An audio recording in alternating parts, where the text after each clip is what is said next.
तीन मछलियां। पंचतंत्र की कहानी। एक नदी के किनारे उसी नदी से जुड़ा एक बड़ा जलाशय था।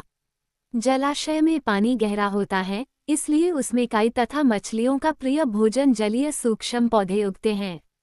ऐसे स्थान मछलियों को बहुत रास आते हैं। उस जलाशय में भी नदी से बहुत सी मछलियां आकर रहती थी। अंडे देने के लिए तो सभी मछलियां उस जलाशय में आती थी। वह जलाशय लंबी घास व झाड़ियों द्वारा घिरा होने के कारण आसानी से नजर नहीं आता था। उसी में तीन मछलियों का झुंड रहता था। उनके स्वभाव भिन्न थे। अन्ना संकट आने के लक्षण मिलते ही संकट टालने का उपाय करने में विश्वास रखती थी।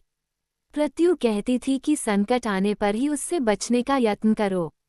यद्दी का सोचना था कि संकट को टालने या उससे बचने की बात बेकार है। करने कराने से कुछ नहीं होता, जो किस्मत में लिखा है वह होकर रहेगा। एक दिन शाम को मछुआरे नदी में मछलियां पकड़कर घर जा रहे थे।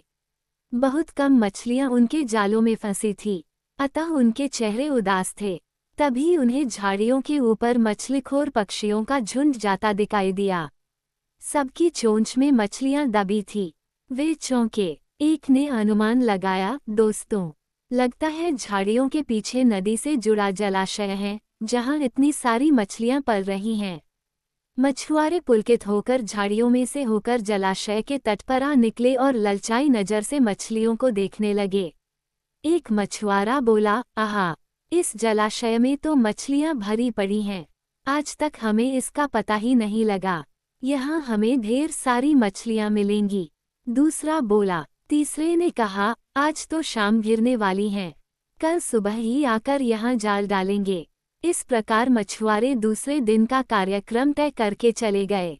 तीनों मछलियों ने मछुआरे की बात सुन ली थी। अन्ना मछली ने कहा, साथियों, तुमने मछुआरे की बात सुन ली। अब हमारा यहाँ रहना खतरे से खाली नहीं है। खतरे की सूचना हमें मिल गई है। समय रहते अपनी जान बचाने का उपाय करना चाहिए। मैं तो अभी ही इस जलाशय को छोड़कर नहर के रास्ते नदी में जा रही हूँ। उसके बाद मछुआरे सुबह आए, जाल फेंके मेरी बला से। तब तक मैं तो बहुत दूर अटखेलियां कर रही होऊंगी। प्रत्यु मछली बोली, तुम्हें जाना है तो जाओ, मैं तो नहीं आ रही। अभी खतरा आया कहाँ है, जो इतना घबराने की जरूरत है। हो सकता है संकट आए ही न। उन मछुआरों का यहाँ आने का कार्यक्रम रद्द हो सकता है। हो सकता है रात को उनके जाल चूहे कुतर जाएं। हो सकता है उनकी बस्ती में आग लग जाए। भूचाल आकर उनके गांव को नष्ट कर सकता है, या रात को मूसलाधार वर्षा आ सकती है और बाद में उनका गांव बह सकता है। इसलिए उनका आना निश्चित नहीं है। जब वह आएंगे तब की तब सोचेंगे। हो सकता है मैं उनके जाल में ही न फंसूं। यद्दी ने अपनी भाग्यवादी बात कही, भागने से कुछ नहीं होने का। मछुआरों को आना है तो वह आएंगे। हमें जाल में फंसना है तो हम फंसेंगे।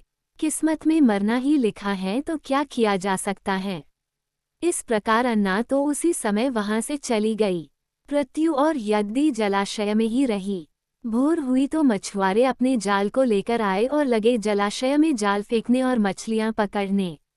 प्रत्यु ने संकट को आए देखा तो लगी जान बचाने के उपाय सोचने। उसका दिमाग तेजी से काम करने लगा। आसपास छिपने के लिए कोई खोखली जगह भी नहीं थी। तभी उसे याद आया कि उस जलाशय में काफी दिनों से एक मरे हुए ऊदबिलाव की लाश तैरती रही है। वो उसके बचाव के काम आ सकती हैं। जल्दी ही उसे वह लाश मिल गई। लाश सड़ने लगी थी। प्रत्यु लाश के पेट में घुस गई और सड़ती लाश की सड़ांध अपने ऊपर लपेटकर बाहर निकली। कुछ ही देर में मछुआरे के जाल में प्रत्यु फंस गई। मछुआरे ने अपना जाल खींचा और मछलियों को किनारे पर जाल से उलट दिया। बाकी मछलियां तो तड़पने लगी, परंतु प्रत्यु दम साधकर मरी हुई मछली की तरह पड़ी रही। मछुआरे को सड़ांध का भभका लगा तो मछलियों को देखने लगा। उसने निश्चल पड़ी प्रत्यु को उठाया और सूंघा, आक, ये तो कई दिनों की मरी मछली हैं, सड़ चुकी हैं। ऐसे बड़बड़ाकर बुरा सा मुंह बनाकर उस मछुआरे ने प्रत्यु को जलाशय में फेंक दिया। प्रत्यु अपनी बुद्धि का प्रयोग कर संकट से बच निकलने में सफल हो गई थी। पानी में गिरते ही उसने गोता लगाया और सुरक्षित गहराई में पहुंचकर जान की खैर मनाई।